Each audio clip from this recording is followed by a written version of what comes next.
ଏମାନଙ୍କ ମଧ୍ୟରୁ କେହି ଏବେ ଜୀବିତ ନାହାନ୍ତି। ସେମାନଙ୍କୁ ମଧ୍ୟ କେହି କେବେ ଦେଖିନାହାନ୍ତି।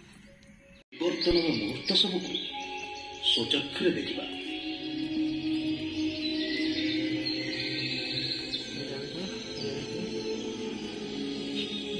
विशाल कंकी आज 600 नियुत वर्ष तलर कथा।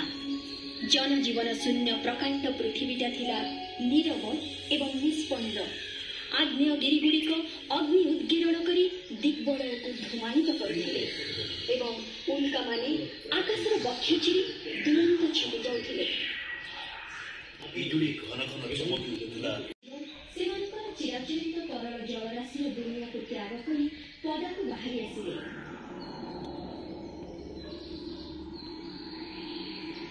दानव कंकी